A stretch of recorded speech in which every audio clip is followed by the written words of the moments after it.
function. Let us learn the function of the blood and the blood vessel. At first we learn about the blood vessels. So there are three kinds of blood vessels. The first blood vessel is pulmonary arteries. Okay, pulmonary arteries क्या करता है भाई? वो heart से impure blood को, यानी जिसमें carbon dioxide है, वो वाला ब्लड को कहाँ भेजता है?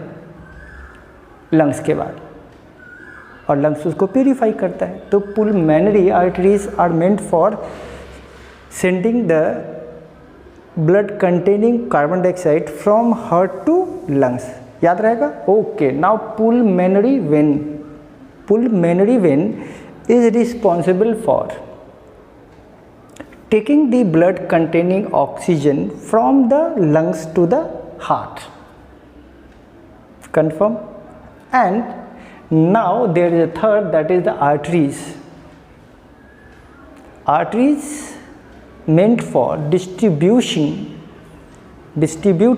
the blood containing oxygen from heart to all part of the cell. The blood containing oxygen distributed from heart to all part of the body by arteries. Okay.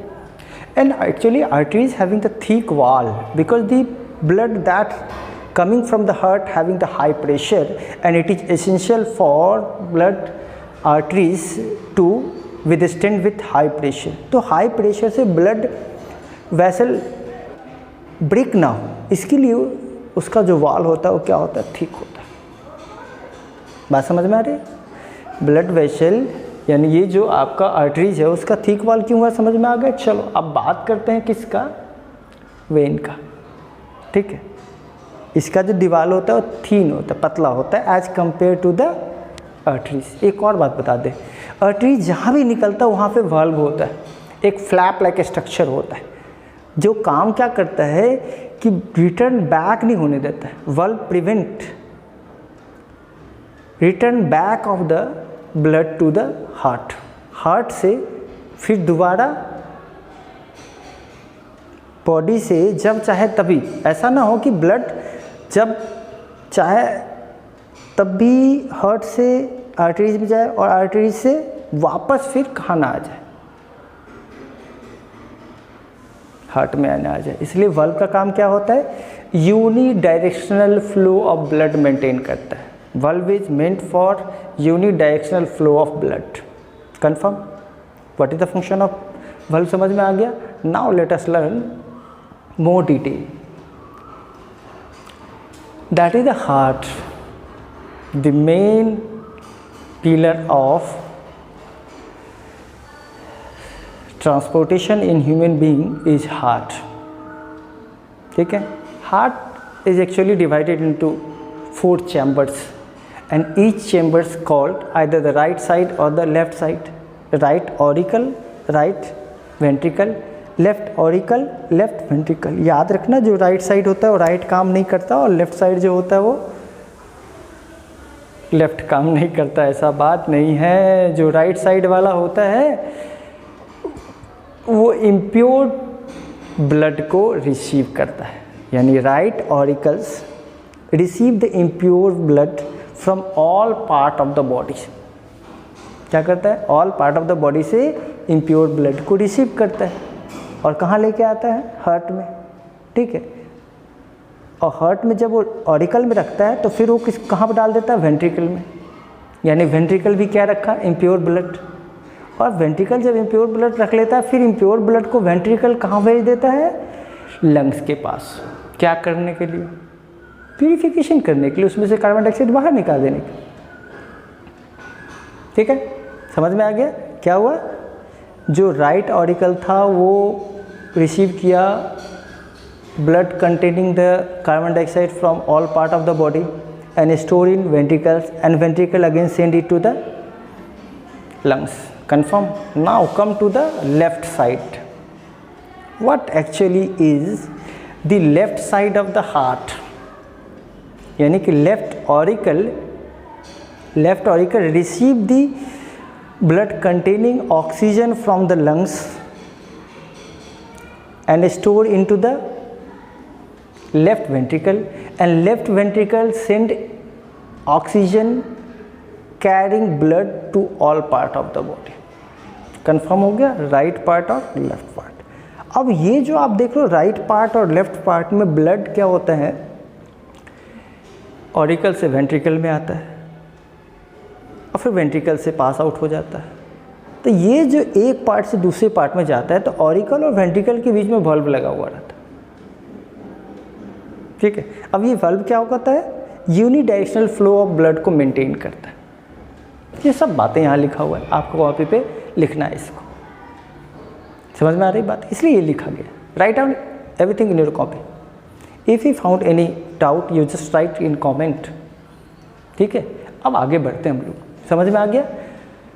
Left side वाला pure blood को लिया, pure मतलब oxygen वाला blood को लिया, left auricle लिया, left ventricle में डाला, लेफ्ट वेंट्रिकल ने क्या किया, पूरे बॉडी पार्ट में दिया, पूरे बॉडी पार्ट से कौन लिया, राइट ऑरिकल, राइट ऑरिकल उसको कहाँ रखा, राइट वेंट्रिकल में, राइट वेंट्रिकल से कहाँ भेज दिया, लंग्स के पास। यस, ठीक। इसका मतलब क्या हो गया, ज़रा हमको बताना कमेंट बॉक्स में लिख के कि जो हमारे पास जो लंग्स है, हार्ट है, उसके पास तो 4 चैम्बर है, क्या कोई ऐसा है जिसके पास 3 चैम्बर हो। फीसेस वगैरह का बात करना, फटाफट नाम बताना कमेंट बॉक्स में कि कौन सा ऐसा ऑर्गन है जिसके हार्ट में 3 ही चैम्बर्स होते, कितने ऐसे हैं जिसके पास 2 ही चैम्बर्स होते। क्लास 9th में आपने पढ़ा होगा, कमेंट बॉक्स में लिखोगे पक्का, वादा, ओके। लिख देना कौन सा ऑर्गन है जिसमें 2 चैम्बर ऑफ हार्ट होता है, कितना है जिसमें 3 चैम्बर ऑफ हार्ट होता है। अपने पास 4 चैम्बर हार्ट होता है, जिसका बेनिफिट क्या है कि डबल सर्कुलेशन होता है। और डबल सर्कुलेशन मतलब एक साइड ऑक्सीजनेटेड ब्लड लेके जाता है और दूसरा साइड कार्बन डाइऑक्साइड वाला ब्लड लेके जाता है। इससे हेल्प क्या होता है कि जो हम लोग का ह्यूमन बींग है उसको एनर्जी ज़्यादा चाहिए, वो एनर्जी रिक्वायरमेंट पूरा करने के लिए डबल सर्कुलेशन जरूरी है। This is called double circulation. One part is responsible for transporting the blood containing oxygen and another part is responsible for circulation of the blood containing the carbon dioxide.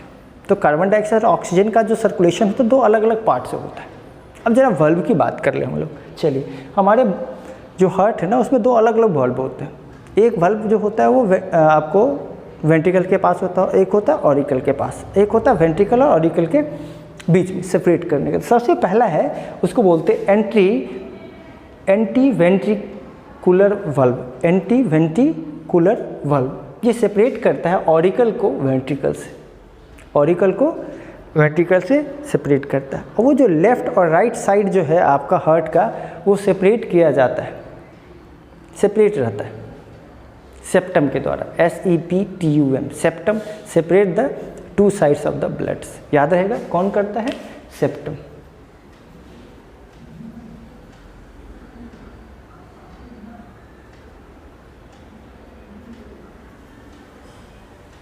Separates sides of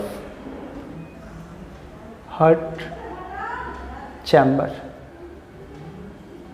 याद रहेगा, heart chamber के 2 part में बीच में जो एक lining होता है जो उसको सेपरेट करके रखता है वो होता है कौन सा, वो हो गया आपका सेप्टम। याद रहेगा।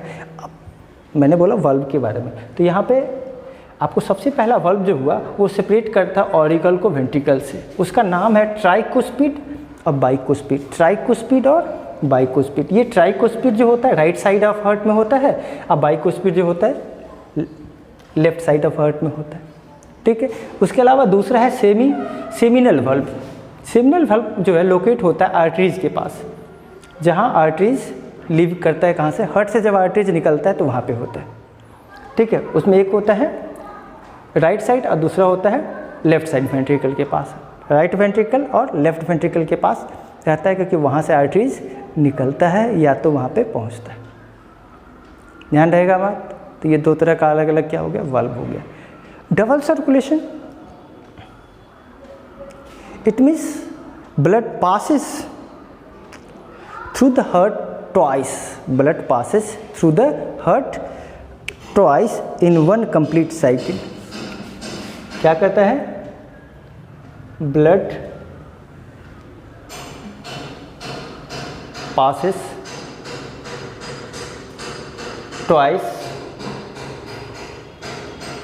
इन वन साइकिल, इसको बोलते हैं डबल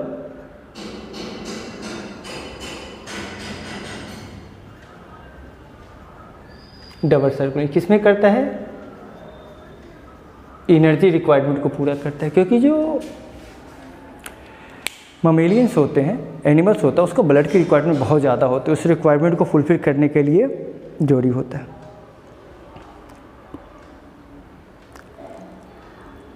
अब इसमें दो सर्कुलेशन हो गया, एक सर्कुलेशन होगा किसके द्वारा? आर्टरीज और वेन के द्वारा, और दूसरा सर्कुलेशन होगा किसके द्वारा? हार्ट के द्वारा। दो सर्कुलेशन हो गया, एक सर्कुलेशन किसके द्वारा? हार्ट के द्वारा, और दूसरा सर्कुलेशन हो गया किसके द्वारा? वेन और आर्टरीज के द्वारा। जो वेन और आर्टरीज के द्वारा होता है उसको पुलमोनरी सर्कुलेशन बोलते हैं, ठीक है। और जो हार्ट के द्वारा होता है उसको सिस्टमेटिक सर्कुलेशन बोलते हैं। कौन कौन सा? सिस्टमेटिक और पुलमोनरी सर्कुलेशन। सिस्टमेटिक और पुलमोनरी सर्कुलेशन। अब यहाँ पे लिख दूँ हम सिस्टमेटिक और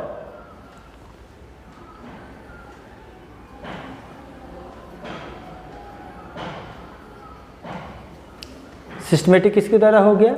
हार्ट के द्वारा। ये किसके द्वारा हो गया? When plus arteries. एक वेन और आर्टरीज के द्वारा हो गया और एक किसके द्वारा हो गया? हार्ट के द्वारा। दो टाइप का डबल सर्कुलेशन। हेल्प क्या करता है पता चल गया? It help in the generation of energy fast, ठीक है, इसको लिखना भी है। एक और बात बता दें, जो ब्लड प्रेशर होता है वो यहाँ पे रिस्ट में हमको फील किया जाता है। The rhythmic contraction and relaxation of heart is called, heart is field in when, ठीक है। एक और बात, ये जो कंट्रैक्शन और रिलैक्सेशन जो होता है हार्ट का, ठीक है, वो हार्ट जब ऑरिकल रिलैक्स करता है तो साइज बढ़ जाता है, ठीक है। जब वो कॉन्ट्रैक्ट करता है तो प्रेशर बढ़ जाता है, ठीक है। यानी कि जब ब्लड को रिसीव करना रहेगा तो ऑरिकल क्या करेगा? अपने वॉल्यूम को बढ़ा लेगा, ठीक है। जब ऑरिकल को ब्लड कहाँ जाना सेंड करना रहेगा? वेंट्रिकल में, तो ऑरिकल क्या करेगा? क्लोज करना रहेगा, वॉल्यूम को घटा लेगा। जो ही वॉल्यूम को घटाएगा तो प्रेशर कहाँ पड़ जाएगा? वेंट्रिकल में चला जाएगा ब्लड। तो ब्लड को सेंड करने के लिए ऑरिकल और वेंट्रिकल का रेगुलर कॉन्ट्रैक्शन और रिलैक्सेशन होता है। आपके लिए मैं छोड़ देता हूँ, कमेंट बॉक्स में बताना है कि ये जो रेगुलर कॉन्ट्रैक्शन और रिलैक्सेशन होता है उसका नाम क्या है, ठीक है। लिखोगे कमेंट बॉक्स में, फटाफट लिखो। अभी हम देखते हैं। जब लिख लिया होगा, जब कॉन्ट्रैक्ट करता है, क्या करता है? कॉन्ट्रैक्ट करता है, तो इसको बोलते हैं सिस्टोलिक प्रेशर। सिस्टोल क्या होता है? कॉन्ट्रैक्ट करेगा तो सिस्टोलिक प्रेशर, जब रिलैक्स करेगा तो diastolic pressure. Systolic pressure, diastolic pressure. जब कॉन्ट्रैक्ट करेगा आर्टरीज या वेंस, सिस्टोलिक प्रेशर। ये दोनों जब रिलैक्स करेगा तो डायस्टोलिक प्रेशर, ठीक है। सिस्टोलिक, डायस्टोलिक सही लिखा आप लोगों ने, थैंक यू। अगर लिख लिया तो, नहीं तो याद रखना, this is the final impression of the circulation, transportation of substance in animal. And hit the bell icon, subscribe so that you get the notification in your mobile regularly. Thank you. Be happy.